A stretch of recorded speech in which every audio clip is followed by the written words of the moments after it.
So have you noticed this, how life surprises us? We'll go through the course of any given week, and in any given week, if we're paying attention at all, then we'll find this to be wonderfully and not so wonderfully true. The life surprises us. We'll anticipate and we'll think and we'll plan and we'll purpose and we'll lay it out. We'll write it in our calendar and make a list in our minds of how it's going to unfold, and then, nope. Life has a way of just kind of creeping in on you and I, and over and over and over again in the course of our living, surprise! Sometimes it makes us smile, laugh, rejoice, want to jump for joy. How these surprises come to us and we go, yeah! And sometimes life has a way of stepping in and surprising us. And most of the time we go, what? And everywhere in between. What you and I experienced in the last week as people, listen, as people of the kingdom, human beings who belong to the Lord Jesus Christ, ones who have been called into this kingdom that will have no end. What we experienced in the last week is characterized by that underlying truth. Every day comes, every day in your life and mine comes, it opens up, the sun comes up, we put our feet on the floor, we pull up our socks, we button our shirts, we comb our hair, we step out into the world and surprise. Sometimes there's something at work, or there's something on the way to work, or something running through our head, something happens with our children. There's that husband that I have, that wife that I have. There's that boss that I'm dealing with. There's that life reality and surprise. Most of the time, we're not only surprised, but we are, in so many cases, we're confounded. As people, we're not just caught off guard. We're looking at what's going on in our lives, and especially if it's something of any size or weight, we'll think, wait a minute here. And then God does this wonderfully grace-filled, loving thing. He calls us, He brings us together, and in doing so, He has a word for us. The word for this morning, this remarkable word given through the Holy Spirit to the writer of the Hebrews, is a word that speaks to all the surprises of your life and mine in a powerful way. Listen to it. Since He Himself, that is, Jesus Himself, since He Himself has gone through suffering and testing, He is able to help us when we are being tested. It is happening in our society on a broad spectrum, and not just our society, really across the world, on a broad spectrum. You and I, all as individuals, we experience it in our own lives too. If we belong to Jesus, we do. In fact, it's not a matter of if it's going to happen. It is always a matter of when, of when it's going to happen. For us as Christians, part of the price of living in a fallen world is that at some place, at some time, our faith is going to be tested. Every single one of us who belong to the kingdom have this common ground. We're sharing it today, only it isn't just today, along the way, because we live in a fallen, broken world. And we are people of the kingdom. Our faith at times is going to be tested. You probably know, but I'll speak it out loud. Our world will challenge what we believe. And not in small, subtle, silent ways. More and more, over and over again, although there's nothing new under the sun, this is true. In really loud, raucous ways, the world is challenging what you and I hold to be true as Christians. We see it around us, we perceive it, we listen to it from our televisions, read it in our newspapers. We talk about it across our dinner tables. There are all these things unfolding in the course of our culture and society that run so contrary to who we are as Christians. And in part, so what's happening, so you understand, interpret, loved ones, is our faith is being tested. Essentially what the world will say to us is, if you want to be a Christian, that's good. Only be quiet about it. You can believe whatever you want to believe, only out there in the public arena, shut up. If you want to gather in your little churches like this, among common-thinking people, and sit together and do your thing as Christians, and sing and pray and do all those kinds of things, that's okay. But when you step out there into our world, this thing about what you believe as Christians, shh. So as we listen to this, we're confronted by some really unusual and difficult choices as people of the kingdom. over and over and over again, first of all, the first layer is always, what do we say? And how do we say it? And if we say it, are we going to be perceived as narrow and uncaring and unloving and lacking compassion and all the things that you and I have heard over and over and over again? What do we say? Because the world is saying, I remind you, the world is saying to us as Christians, shut up. You believe whatever you want to believe. I just don't want you telling me what you believe. And so there is, as part of our life as Christians, so you hear me this morning, what the writer of the Hebrews was referring to is just this in your life and mine. The world will challenge what we believe. And that, my loved ones, so you hear today, that is a test of our faith. But that's not the whole thing. It is also true that there will be times in your life and mine, listen to me, when being a Christian will seem to make no difference at all. Life is, after all, life, with everything that it entails. And you and I as Christians, we don't get any exemptions. There are no special passes for us.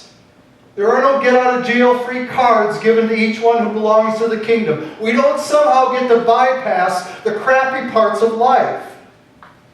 In fact, you know this to be true, but let's say it out loud. As Christians, we don't get exempted from getting sick, from what Jesus was talking about this morning, our marriages coming apart, struggling with our children, losing our jobs. Oh, the list goes on and on, but listen to me. Because we're Christians doesn't mean that somehow it's going to be less difficult for us. And that, loved ones, tests our faith too. As we go through the course of our lives, we have this expectation now, don't we? We probably don't say it out loud, but we have it inside of us that because I belong to Jesus, because I'm a child of the kingdom, somehow, in some way, if God really loves me, He'd reach in and make it just at least a little bit easier for me, wouldn't He? Well, guess what, my loved ones? No. And in the course of this, so you hear it, this is the fabric of it. In the course of this, our faith is tested. You know, it's easy to be a Christian when life is easy. Well, there's a mouthful. I didn't make that up either. You know, it's rolling along. All things are good. You can still dance. And it's easy. And my wife loves me. My husband loves me. My children are good. My job is rolling along. I have wonderful friends. My health is super. Oh man, being a believer, nothing to it. Except whose life did I just describe? Hold up your cotton picking hand. Not mine either. And so there is this grounding for us. I want you to focus on it first. The world will challenge what you and I believe. That will test us. And sometimes just because we're Christians doesn't mean life is going to be better for us. And that will test us too. And I'll say this to you, and yes, being tested is hard. Anybody who tells you it's not is lying to you. When the rubber band of our lives is getting stretched like this, for whatever the reason is, when it's getting stretched like this, it's hard. And most of us know today that it's not only hard, it's a lonely place. I know we will say to one another, well, I know what you're going through. And we'll mean that out of love and care and concern, but when you're the one going through, it can be a really lonely place. Now, having said all of that, I want you to hear this. The good news is, my loved ones, the good news is the Lord knows. He knows exactly how broken our world is. It's not like God has removed Himself and is somehow not paying attention. This is the perfect, infinitely wise God, and He not only looks down upon creation, He engages Himself in His creation, and He knows from A to Z, back to front, in every way. He knows exactly how broken our world is. And He knows in your life and mine exactly what we're going through. We get surprised. God never does. And so when the weight of the world is pressing upon us because we belong to the kingdom, or we are struggling through a difficult patch that is really stretching our faith, I want you to hear this morning, loved ones, God knows. He knows exactly what we're going through. And He wants you and I as His loved children in Jesus, He wants us to know that we're not alone. Here's the fullness of the promise. That in the places of testing in your life and mine as His beloved children, God tells us, He promises, and He never breaks a promise, that we are not alone.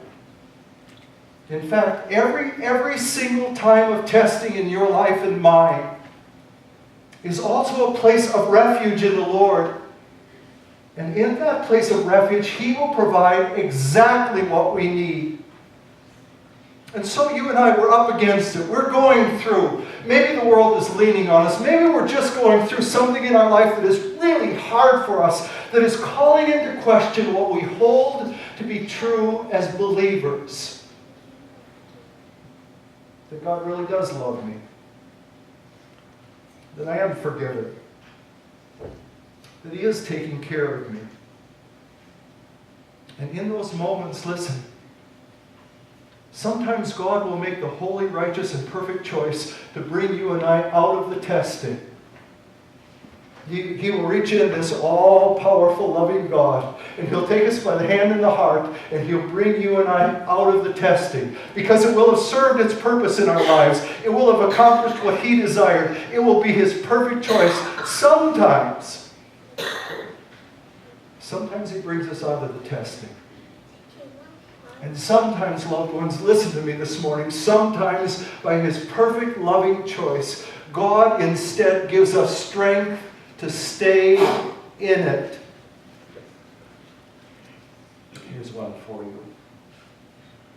Sometimes in His infinite wisdom, in His perfect purposes for you and I as His beloved children in Jesus, God opens His hand in His heart and He gives to you and to me the strength to stay in the test, however long it takes. A lot of times that comes at just the moment where we're at our last crumb on the plate. We feel like we're at our last place where we just, Lord, I can't do this anymore. I can't. I just can't. And then God in His perfect wisdom and His infinite love will reach in through Jesus, and He will provide by grace the strength we need to stay in it. And always He promises to be in it with us. Remember I said before, and it's true, when our faith is being tested, it is not only a hard place, sometimes it's a really lonely place. And so we hear from His assuring word this morning that while we may feel lonely, we're not alone. This one who has claimed you and I, has loved us and claimed us as His very own children, will never, ever, listen to me, will never leave us alone. So at the hardest times, the most trying times, the most painful times in our lives, this one who gave His life in pain for us is there to walk with us. Most of the time to carry us. Isn't that the truth? So this is part of the fabric of our lives as Christians. You and I, we belong to Jesus. We will face times of testing. We will. And sometimes we will feel like maybe we're prepared, but most of the time not. And God will choose the length and the depth and the width and the kind and the manner of that testing. He will. And you and I, by His grace, we will live in it and through it, in the kindness of His heart. He will walk with us and carry us because He loves us. And so today we know this to be true. We belong to a kind Lord. He abides with us in every moment. He deeply cares about us. Listen, since He Himself has gone through suffering and testing, He is able to help us when we are being tested. And loved ones, I want you to know, He certainly will. On this morning in His house, this is a teaching of the Lord. If you would rise, please.